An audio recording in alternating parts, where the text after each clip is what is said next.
My name is Carson and this is On Air with Heritage Action, a podcast built for conservatives. Twice a week, we break down some of the most important issues facing our country and talk about how you can get involved today in the fight for conservative values.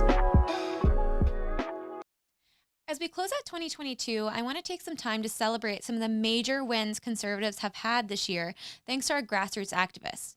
Especially while the left controls Congress, the White House, and a lot of state capitals, these victories are significant. These victories wouldn't have been possible without the grassroots activists and sentinels all across the country putting in countless hours, calling and writing to the representatives, talking to their family members and neighbors, testifying before their state legislatures, canvassing, and advancing our cause. Because of you, we held the left accountable on a number of issues. We protected life. We put parents back in a lot of classrooms.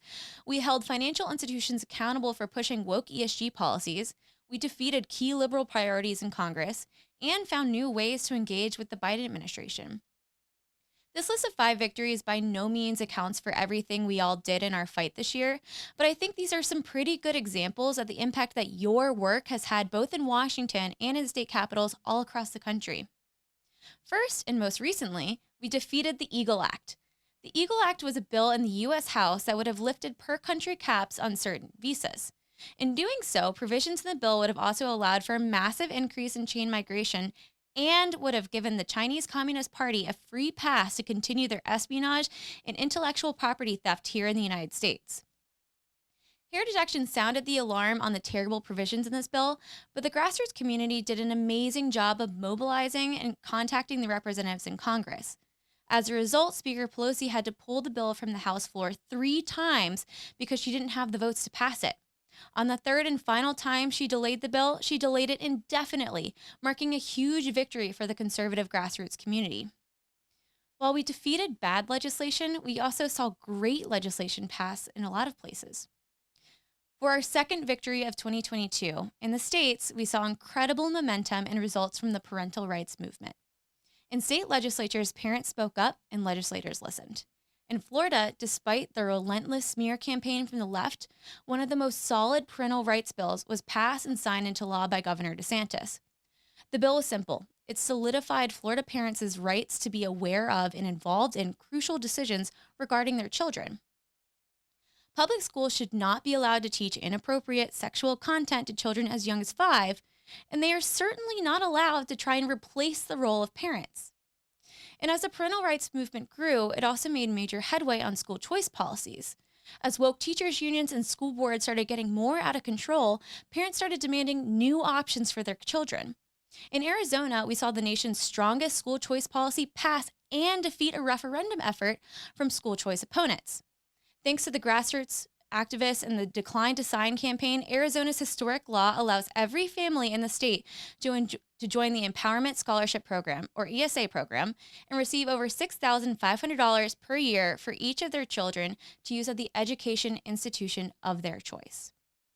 We also can't forget the impact the parental rights movement and our grassroots activists had on the curriculum our children are learning, especially when it comes to CRT.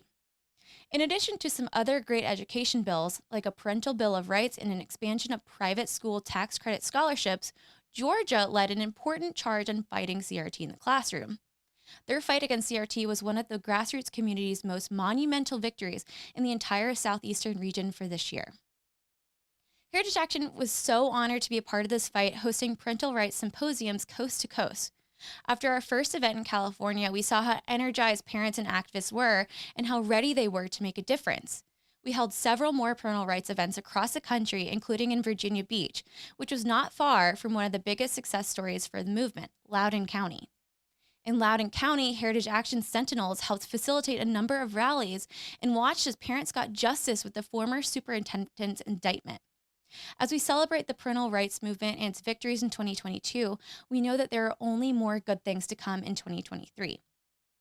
Third, the conservative grassroots community made waves across the states and held financial institutions accountable for their woke ESG policies. Environmental, social, and governance policies are the left's latest political tool to use businesses and financial institutions to advance progressive ideology in American society. But thanks to the grassroots activism and the dedication of our state elected officials, ESG advocates hit a wall. Over a dozen states attempted some type of ESG legislation in 2022. 4 states were majorly successful: Tennessee, Kentucky, West Virginia, and Oklahoma. And 2 other states, New Hampshire and Louisiana, passed legislation creating ESG study committees. A lot of state legislation focused on state contracts and divestment of pension funds. States pulled massive amounts of money from woke financial institutions. Florida pulled a whopping $2 billion from BlackRock. Similarly, Louisiana pulled $794 million and Missouri pulled $500 million. 13 Republican state attorneys general also held Vanguard accountable for their plans to purchase a large number of shares in public utility stocks. The result? Vanguard announced its exit from the Net Zero Climate Investment Alliance. These efforts are having an impact, and the American people are winning. To help educate citizens and lawmakers about the danger of ESG, Heritage Action launched ESGHurts.com. This website explains what ESG is and even provides model legislation for ways to fight back.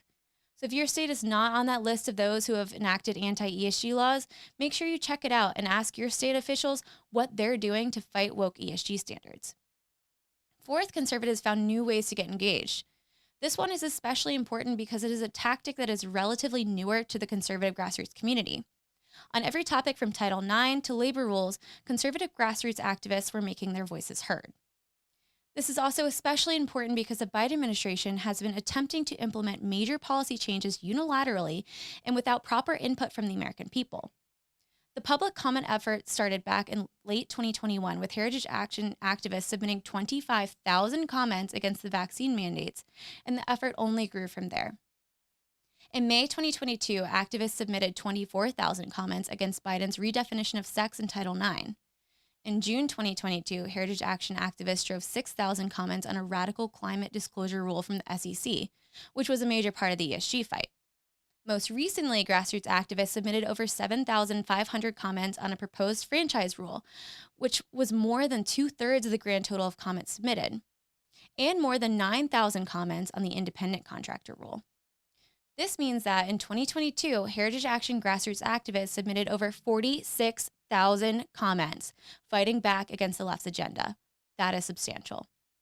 And it makes a huge difference. These public comments are required to be reviewed by the federal government before any of these rules are implemented. In some cases, the volume of public comments can delay or change proposed rules. In some cases, they can cause the administration to not even implement the rule. And if the rule does eventually get implemented, it can also be challenged in court. As the Biden administration continues to try and use the rulemaking process to enact radical and unpopular policy, grassroots conservatives will continue to use public comments to throw sand in the administration's gears and force them to answer to the American people. And now, lastly, for perhaps the most historic victory of 2022, we have Dobbs. After a decades-long battle, conservatives saw an amazing win for life. This decision finally allows elected representatives of the American people to end decades of injustice and save millions of babies with beating hearts from the ravages of the abortion industry. Despite the pro-abortion left's best attempts to undermine America's system of justice, the Supreme Court refused to give in to their bullying, harassment, intimidation, and even assassination attempts. After the official release of the decision, conservative activists and so many of their state officials sprung into action. Indiana is a great example. In August, they passed and signed into law 2 pieces of legislation that protect unborn babies from horrific abortion procedures and hold abortion providers accountable. The bills also included important protections for mothers. Of course, the fight for life is far from over, but we should all be encouraged by the progress we have made this past year in the fight for the unborn.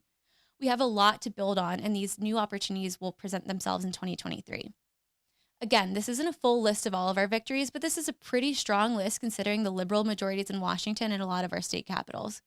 These victories show the strength and influence of the grassroots movement and the potential for where we can go next. After a year of on-air with Heritage Action, we will be transitioning this content to other platforms as we work on the next fights in 2023. While we will no longer be hosting this podcast, I encourage everyone watching and listening at home to keep up with what we're doing and what you can do to stay involved on our social media pages. And of course, if you have not already joined Sentinel Nation, our incredible network of activists, I encourage you to do that by texting JOIN to 51776. Again, that is JOIN to 51776. We've already seen the impact we can have in a conservative minority, so next year, we need your help more than ever before to keep building on this momentum and ushering in a new era of conservative leadership in Washington and at your state capitals.